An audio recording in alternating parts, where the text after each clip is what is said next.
부천서북교회의 안식일 환영 예배에 함께 하시는 모든 성도님 여러분들을 환영합니다. 찬미가 376장 주가 주신 약속 위에 굳게서 함께 찬양하겠습니다.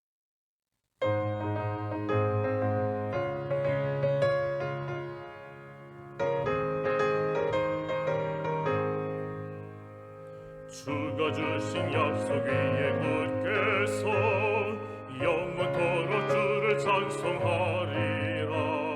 소리 높여 주께 영광 돌리며 약속 믿고 굳게 서리라. 굳게 서리 영원하신 말씀 위에 굳게 서리. 굳게 서리 그 말씀 소망 위에 서리라. 주가 주신 약속 위에 굳게 서 세상 염려 내게 엄습하여도 말씀으로 힘써 싸워 이기며 약속 믿고 굳게 서리라. 굳게 서리 영원하신 말씀 위에 굳게 서리. 굳게 서리 그 말씀 소망 위에 서리라. 주가 주신 약속 위에 굳게 서 영원하신 주의 사랑 힘입고 성령님의 도움으로 이기며 약속 믿고 굳게 서리라. 굳게 서리 영원하신 말씀 위에 굳게 서리. 굳게 서리 그 말씀 소망 위에 서리라. 주가 주신 약속 위에 굳게 서 성령 인도하는 대로 행하며 주님 품에 항상 안식 얻으며 약속 믿고 굳게 서리라. 굳게 서리 영원하신 말씀 위에 굳게 서리. 굳게 서리 그 말씀 소망 위에 서리라. 행복한 안식일입니다. 한 주간도 평안하셨지요? 주님께서 또 이 한 주를 잘 다스려 주셔서 우리 모든 성도님들 강건하시길 바랍니다. 이제 내일이면 다시 만납니다. 오늘은 사과, 홍수에 대해서 이야기하겠습니다. 지난주 3과에서 가인과 그의 유산에 대해서 살폈지요. 가인의 유산은 하나님을 떠난 삶이었습니다. 가인과 그의 후손의 삶이 어떻게 됐습니까? 죄 가운데서 살아가잖아요. 죄가 기하급수적으로 늘어가는 것입니다. 창세기 6장 5절을 보면 이렇게 나와요. 여호와께서 사람의 죄악이 세상에 가득함과 그의 마음으로 생각하는 모든 계획이 악할 뿐임을 보시고, 여기서 이 보시고라는 동사가 이 말씀을 보고 있는 우리들의 관심을 하나님께서 처음 모든 것을 창조하신 대로 향하게 만듭니다. 하나님은 세상을 창조하시면서 보시기에 좋았다라고 말씀하시죠. 안타까운 것은 현재 하나님의 눈에 보이는 모든 것들은 악할 뿐입니다.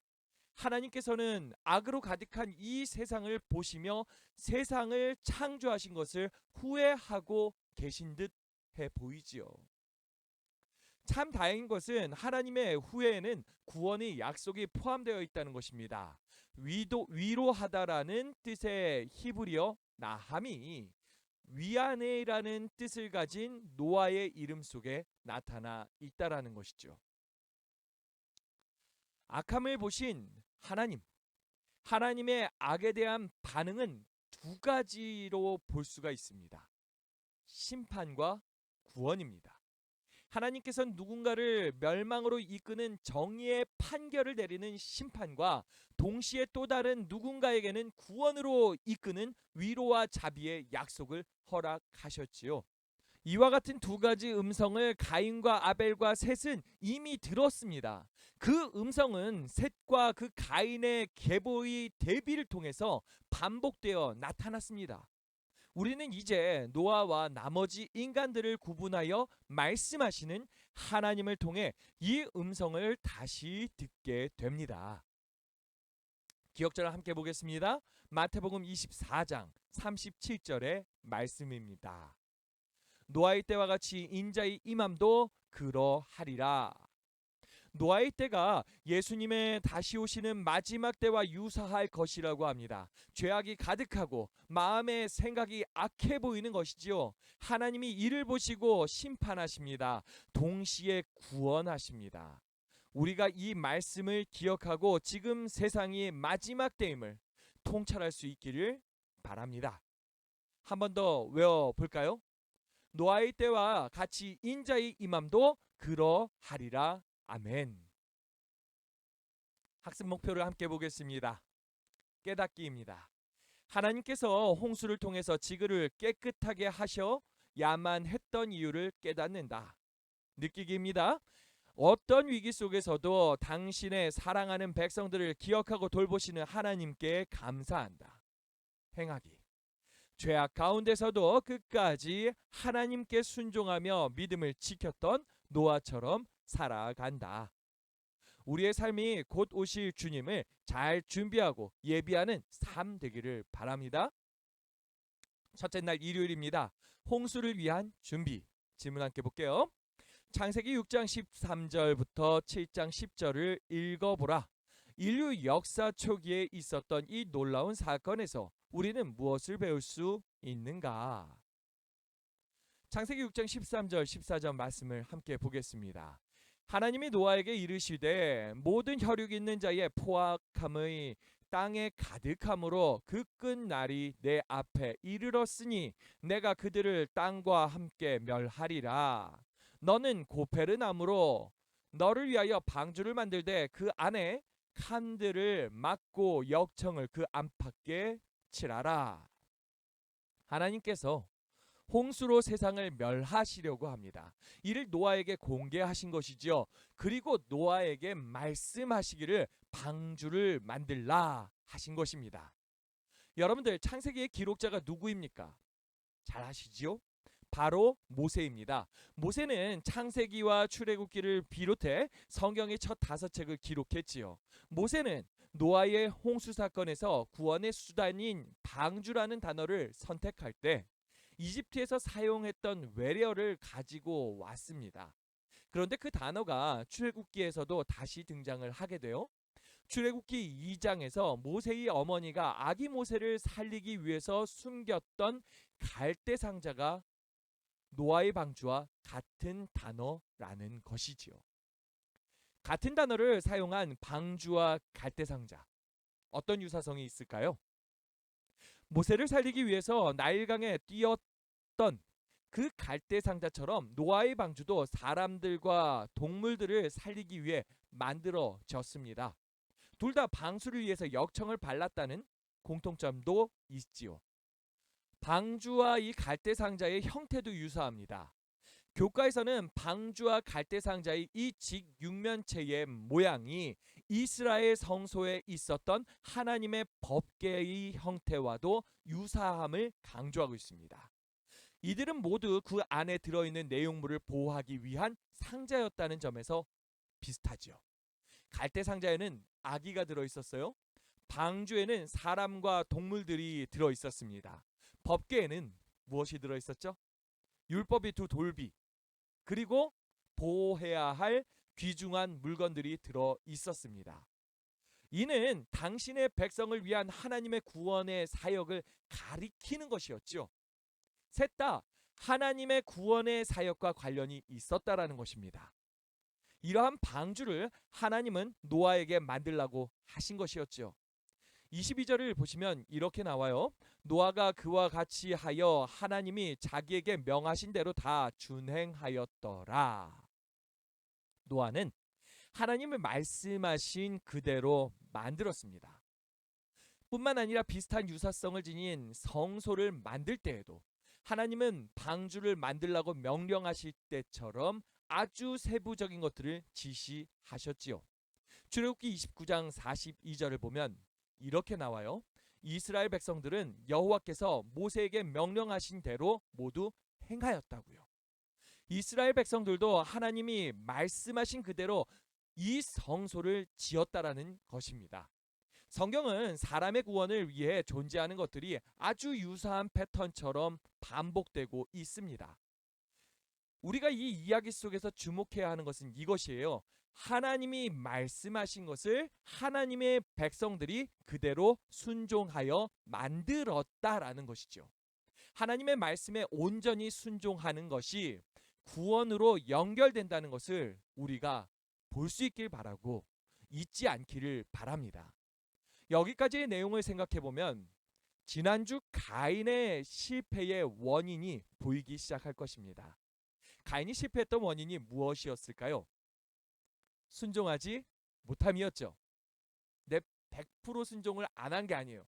부분적으로만 순종을 하고 부분적으로는 순종하지 않았다라는 것이죠. 그는 완전한 순종을 하지 않았습니다. 하나님께 희생제를 드리지 않고 자기 생각대로 감사의 제사만 드리고 끝내버렸습니다. 때로 하나님의 명령에 온전히 순종하는 것이 어려워 보이기도 하고 내 머리로 이해되지 않기도 하고 따르기 싫을 때도 있다라는 것입니다. 하지만 우리들은 기억해야 합니다. 하나님의 명령은 결국 우리의 행복과 구원을 위한 것이라는 이 사실을 말이지요. 하나님께서 하라고 말씀하실 때 우리는 어떻게 반응해야 할까요? 우리는 전적으로 순종하는 것입니다. 온전한 순종이 우리에게 필요한 것입니다. 부분적인 순종은 사실상 불순종이라는 것을 우리가 기억할 수 있기를 바랍니다. 둘째 날 월요일입니다. 홍수가 일어남. 노아가 방주를 만들 때 사용했던 만들다라는 단어는요. 창세기 1장에 하나님께서 창조 사역을 하실 때 자주 등장하였던 핵심 단어입니다. 그것뿐만 아니라 창조 이야기에 등장하는 많은 단어들이 실제적으로 겹치고 있습니다. 일곱, 남자와 여자, 암수, 그 종류대로, 들짐승, 새, 기는 것들, 생명의 기운. 이것은 홍수 사건과 창조 사건 사이에 유사한 부분들이 있다는 것입니다. 교과에는 하나님께 순종한 노아의 행동이 하나님의 창조하시는 일을 닮았다고 표현하고 있습니다. 질문을 함께 볼까요? 창세기 7장을 읽어보라. 홍수에 관한 묘사가 우리에게 창조 사건을 기억나게 하는 이유는 무엇인가? 두 사건의 유사성을 통해 우리는 무엇을 배울 수 있는가? 홍수 이야기 속에 나타난 창조의 흔적은 창조하시는 하나님과 멸망시키시는 하나님이 같은 분이라는 사실을 깨닫게 합니다. 이와 같은 유사성은 희망의 기별을 전달하기도 하고요. 홍수는 새로운 창조가 되도록 계획되었으며 이를 통해서 세상은 새롭게 존재하게 될 것이라는 것입니다. 홍수가 단지 하나님께서 인간을 벌하시는 사건이 아니라 하나님께서 우리를 살리시기 위한 일이라는 것입니다. 우리는 이러한 면에서 우리를 만드시고 살리시는 창조와 홍수의 유사점을 생각해 볼 수 있을 것 같습니다. 홍수 사건은 단순히 세상을 물로 멸망시키는 사건이 아니라 세상을 재창조하기 위한 하나님의 계획이었으며 이와 같은 일이 세상 끝에도 있을 것이라는 성경의 말씀을 우리가 보지 않았습니까? 이번 주 기억절이 바로 그거잖아요. 새 창조를 위해서 이전에 있던 것은 없어져야 합니다. 이는 성경에서 반복되고 있는 패턴이지요. 요한계시록 21장 1절 말씀을 볼까요? 또 내가 새 하늘과 새 땅을 보니 처음 하늘과 처음 땅이 없어졌고 바다도 다시 있지 않더라. 지구를 새롭게 창조하기 위해서 처음 있었던 하늘과 땅과 바다, 이와 같은 것들이, 그 옛 것들이 다 없어져야 했다라는 것입니다. 성경의 분명한 패턴이 맞지요? 그렇다면 우리의 마음에 새로운 마음이 창조되기 위해서는 어떻게 해야 될까요? 같은 패턴이 적용돼야 된다는 것이죠. 우리의 죄된 자아가 그 마음이 하나님이 창조하실 수 있도록 우리는 다 내려놓을 수 있어야 할 것입니다. 우리가 이를 생각해 볼 수 있기를 바랍니다. 하나님이 새롭게 창조하시도록 이 모든 것들을 내려놓았을 때 주님께서는 우리의 마음을 새롭게 해주실 거예요. 근데 여기서 꼭 한번 생각해 보고 싶은 게 있어요. 우리가 이것을 내려놓는 데 있어서 정말 내려놓기 힘든 그 죄된 습관이 있다면 무엇이 있을까요? 그것마저도 내려놓으실 수 있기를 바랍니다. 주님은 분명 우리에게 새 마음을 주시고 새 힘을 얻게 하시고 우리가 더 생명력 있는 삶, 더 행복하고 즐거운 삶 살 수 있게 도와주실 것입니다. 셋째 날 화요일입니다. 홍수의 끝, 창세기 7장 22절부터 24절의 말씀을 함께 보겠습니다.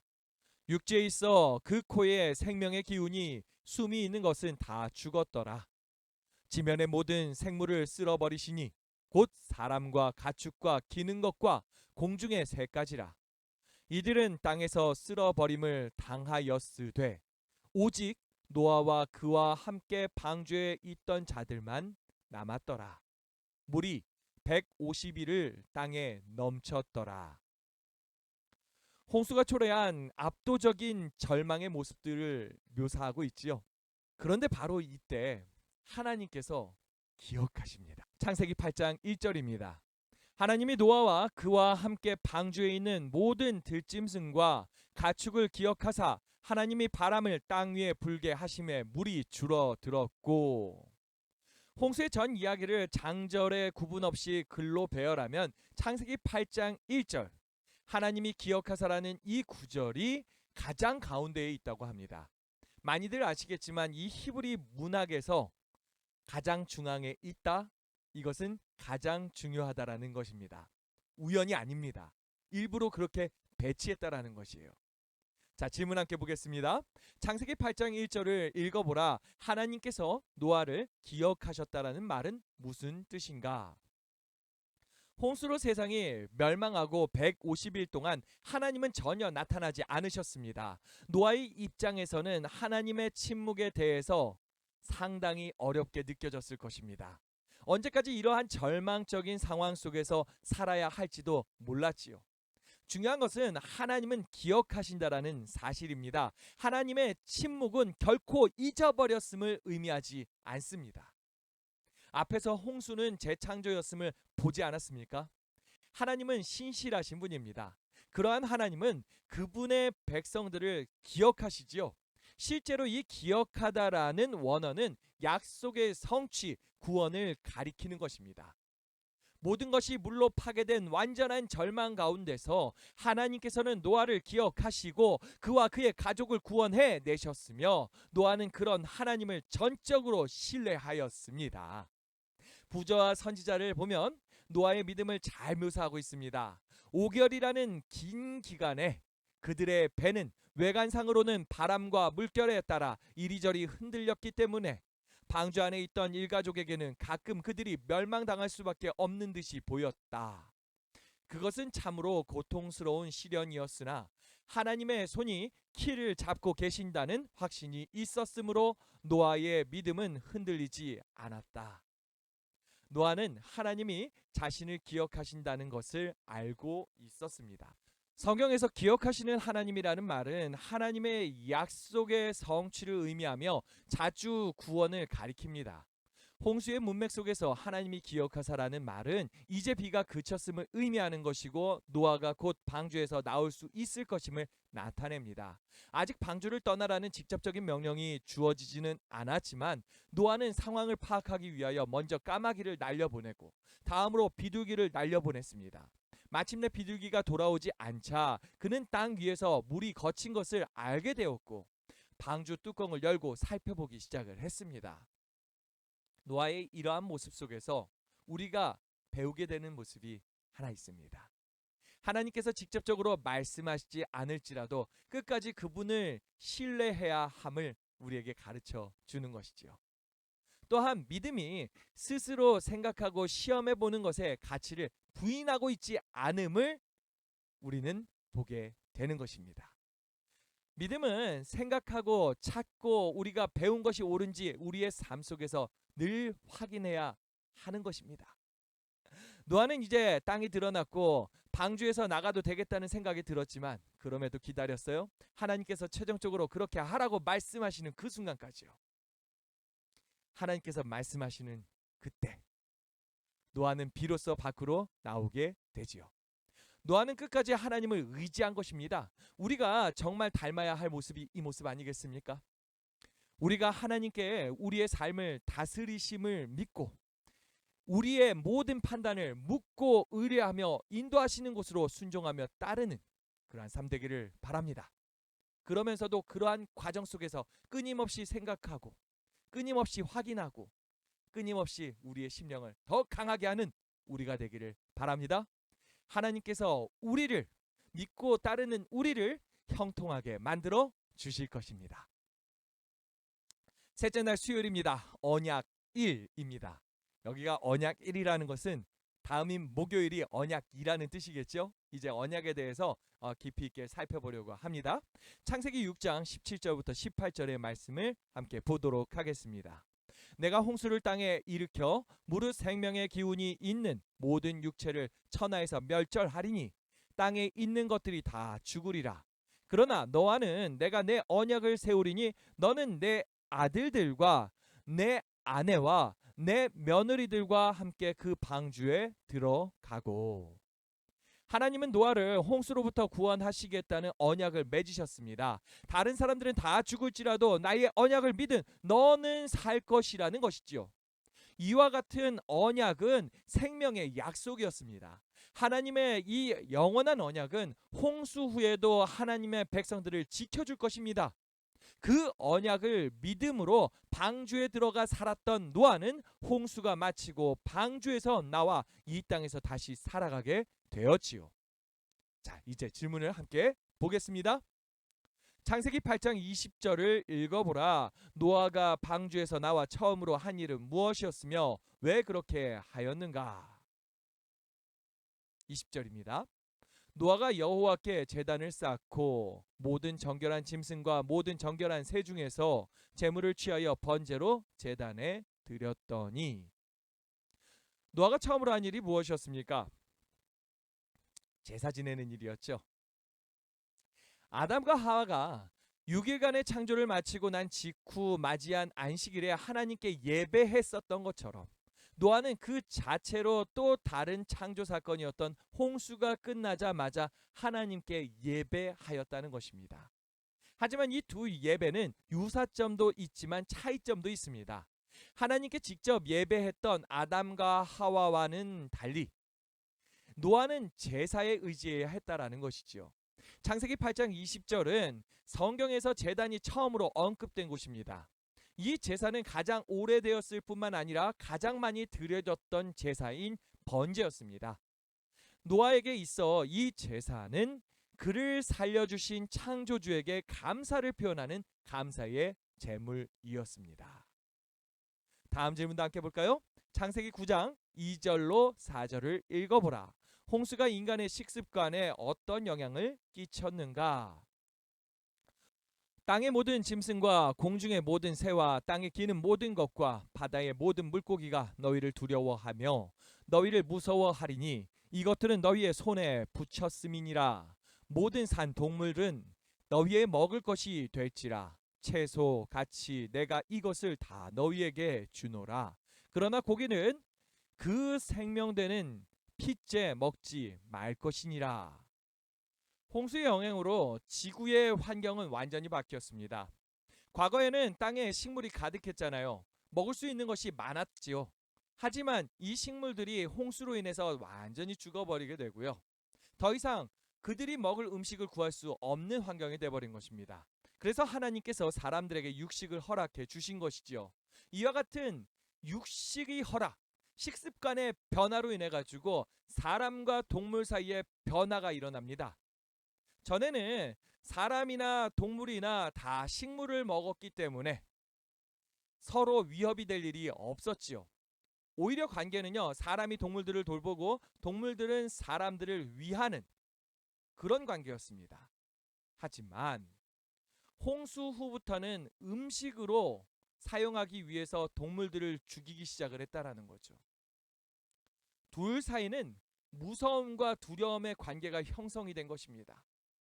사람과 동물이 서로를 잡아먹게 된 것이지요. 덕분에 노아의 가족들은 맹수들이 무서웠을까요? 네, 그들도 동물을 무서워했을 것입니다.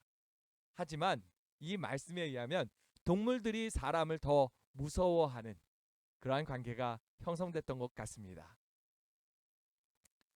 하나님께서 여기에 표현하는 게 너희 손에 붙였다라고 표현을 하잖아요. 이 너희 손에 붙였다. 언제 쓰는 말이죠? 전쟁이 벌어졌을 때 전쟁에서 승리하는 쪽이 패배하는 쪽이 그 승리하는 쪽에 붙였다 이렇게 표현되잖아요. 이런 과정 속에 육식이 허용되었던 것입니다. 하지만 아무 것이나 막 먹어도 된다가 아니에요. 두 가지 제한이 있었습니다. 첫 번째는 정한 것만 먹으라는 거죠. 두 번째는 피 속에 생명이 있으므로 피는 절대로 먹지 말라고 명령하십니다. 하나님은 사람이 하나님의 법칙 안에서 하나님의 방법으로 살기를 원하셨다라는 것입니다. 여기에는 분명한 충분한 이유가 있습니다. 가만히 보니까 이 두 가지 제안을 설명하려고 여러 가지 시도를 합니다. 과학적, 심리학적, 영양학적 여러 접근을 해가지고 왜 아무거나 먹으면 안 되는지 설명하려고 애쓰지 않습니까? 하나님의 그 깊은 뜻을 학문적으로만 이렇게 설명하려고 하는 거 좋은 시도라고 생각합니다. 좀 더 명확하게 이해하고 싶은 그러한 마음 필요하지요. 하지만 이런 접근이 하나님의 그 큰 의도를 다 표현 못할 때가 많다라는 것이 조금 안타깝습니다. 우리에겐 더 근원적인 접근도 필요하다라고 생각이 됩니다. 믿음의 접근입니다. 하나님께서 우리를 거룩한 하나님의 백성으로 만들기를 원하신다. 우리를 구분하기를 원하신다. 그래서 우리를 거룩한 삶으로 만드시기 위해서 우리를 하나님의 방법으로 살게 만드셨다. 우리는 믿고 따르는 것뿐입니다. 그렇지 않나요? 우리가 믿음으로 주님의 말씀을 따르는 하나님 백성 되기를 바랍니다. 하나님께서 선하신 길로 우리를 끝까지 인도하여 주실 것입니다. 마지막 목요일 언약 2입니다. 이제 노아가 황폐해진 땅을 봅니다. 하늘을 보니까 예전에 없던 게 생겼습니다. 구름이요. 예전에는 궁창이 있었죠?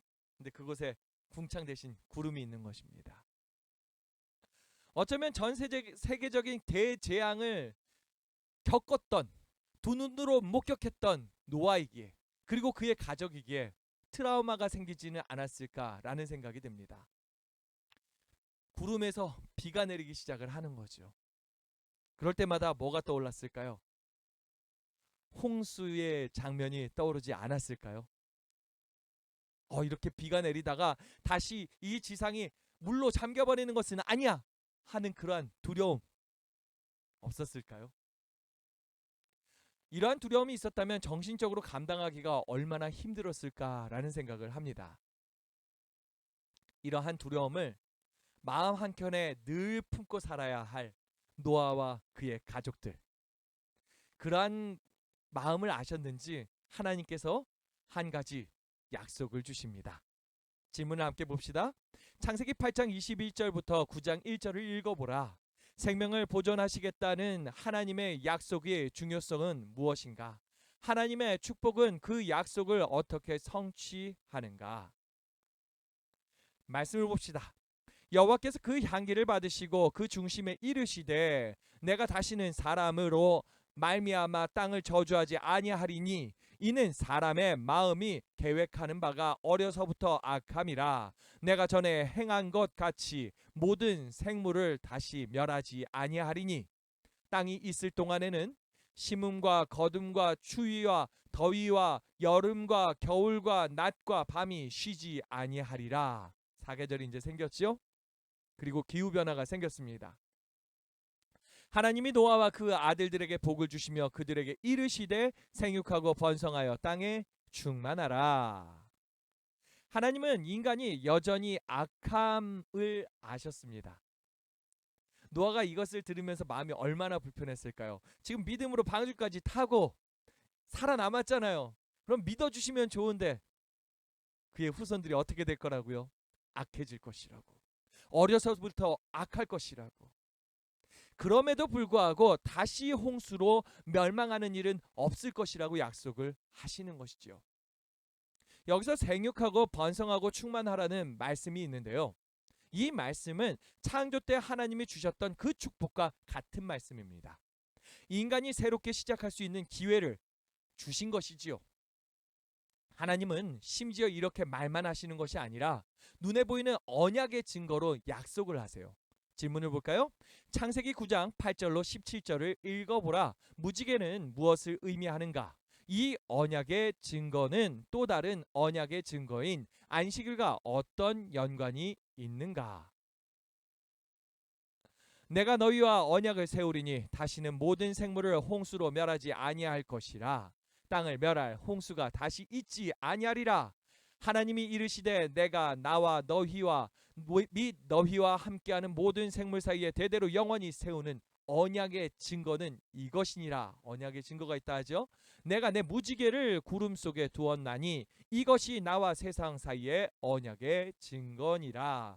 내가 구름으로 땅을 덮을 때에 무지개가 구름 속에 나타나면 내가 나와 너희와 및 육체를 가진 모든 생물 사이에 내 언약을 기억하리니 다시는 물이 모든 육체를 멸하는 홍수가 되지 아니할지니라. 이 말씀에 무지개를 무엇이라고 하고 있습니까? 언약의 증거라고 하지요. 이것은 단순한 약속이 아닙니다. 하나님의 언약에 근거한 것입니다. 창세기 9장에는 언약이라는 단어를 무려 7번이나 사용하고 있습니다. 우리가 언약에 대해서 이전에도 이야기하지 않았습니까? 영원토록 불변하는 하나님의 분명한 약속이 언약이지요. 하나님께서는 어떤 상황 속에서도 이 땅의 생명을 보존하기로 결심하셨으며 그에 대한 증거로 모두에게 적용되는 무지개를 통한 언약을 허락하신 것입니다. 하나님은 무지개를 볼 때마다 내 언약을 기억하겠다고 약속하셨습니다. 그런데 신기한 것은 무엇이냐면 성경은 하나님의 영광, 하나님의 보좌에 무지개가 있다고 말씀하고 있다는 것입니다. 에스겔서 1장 보세요. 하나님의 보좌에 대한 묘사가 나오는데 거기에 무엇이 있나요? 그 사방 광채의 모양은 비오는 날 구름에 있는 뭐와 같으니? 무지개와 같으니 라고 나오죠. 예수님이 제자인 이 요한도 같은 이야기를 합니다. 요한계시록에서 하나님의 보좌에 대해서 이야기를 하는데 그 보좌에 앉으신 이의 모양이 벽옥과 홍보석과 같고 또 뭐가 있대요? 무지개가 있어 보좌에 들렸는데 이렇게 나오죠.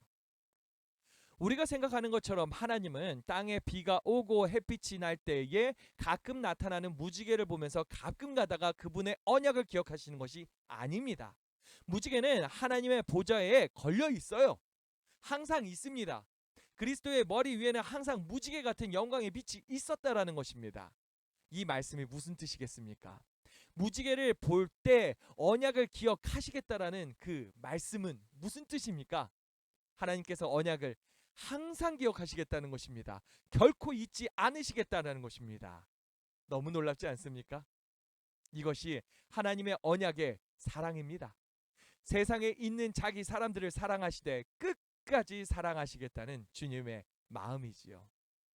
여러분들 근데 이 무지개가 또 안식일과 연결이 되어 설명되고 있습니다. 창조의 사건의 마지막 안식일, 재창조 사건인 이 노아의 홍수의 마지막 무지개. 연관이 있어 보이지 않습니까? 창세기 9장에서 언약이 몇 번 사용됐다 그랬죠? 7번 사용되었다라고 이야기했죠. 7번. 연관이 보이시지요? 무지개는 안식일과 마찬가지로 언약의 증거였습니다. 안식일과 마찬가지로 무지개는 우주적 범위를 가지고 있고 온 세상에 그 영향을 미치고 있는 것입니다. 창조의 표징으로 주어진 안식일이 모든 곳에 있는 모든 사람을 위한 날인 것처럼 다시는 물로 세상을 멸망하지 않으시겠다는 약속 또한 모든 곳에 있는 모든 사람을 위한 것이라는 거죠. 야고보서 1장 17절에서 이렇게 이야기를 합니다. 온갖 좋은 은사와 온전한 선물이 다 위로부터 빛들의 아버지께로부터 내려오나니 그는 변함도 없으시고 회전하는 그림자도 없으시니라. 우리가 섬기는 그 하나님은요, 결코 변치 않는 분이십니다. 하나님께서는 항상 우리에게 가장 좋은 것을 주시기를 원하시며 그렇게 하시기 위해서 지금도 일하고 계시지요. 무지개는 그러한 하나님의 신실하심을 우리에게 보여주는 상징입니다. 비록 현재 우리의 삶이 힘들고 어려울지 모르지만 무지개 너머에서 우리를 위해 가장 좋은 것을 준비하고 계시는 우리 아버지의 하나님의 사랑을 기억하며 믿음의 선한 싸움을 싸우는 저와 여러분 되길 바라며 오늘 교과를 마치도록 하겠습니다. 결론 함께 읽어보고 마치겠습니다. 이 땅에 죄악이 가득함을 보신 하나님께서는 물로 세상을 재창조하시고 택하신 종 노아를 통해 의인의 계보를 이어가셨습니다. 노아는 믿음으로 방주를 만들고 그 속에 들어감으로 구원을 받았습니다. 우리도 노아와 같은 믿음을 통해 마지막 때를 위한 하나님의 기별을 전하며 세상을 향한 축복의 통로가 되어야 합니다. 저는 오늘 말씀을 연구하면서 늘 신실하신 하나님, 우리를 붙드시는 하나님을 보게 되었습니다. 하나님께서는 정말 우리를 사랑하셔서 우리를 인도하시는데 우리는 그러한 인도하시는 손길을 믿고 따라야 된다는 것이죠. 완전한 순종이 우리에게 필요하다라는 것을 다시 한번 느꼈습니다. 우리 성도님 여러분들과 제가 정말 주님께 늘 순종하며 끝까지 따라가는 주님의 백성 되길 바랍니다. 함께 기도하겠습니다. 사랑의 아버지 하나님, 하나님께서 우리를 늘 사랑으로 신실하심으로 인도하심을 감사드립니다. 우리가 믿음으로 끝까지 신뢰할 수 있게 도와주시옵소서. 주님의 그 선하심을 말이지요. 그 어떠한 말씀에도 예 대답하고 믿고 순종하는 우리 부천서북교회의 모든 성도님 되기를 바라며 그렇게 순종하는 우리를 정말 형통한 인생으로 만들어 주시기를 간구드리며 사랑의 예수 그리스도 이름으로 간절히 기도합니다. 아멘. 예배가 마쳤습니다. 우리 성도님 여러분들 내일 다시 만나도록 하겠습니다. 감사합니다.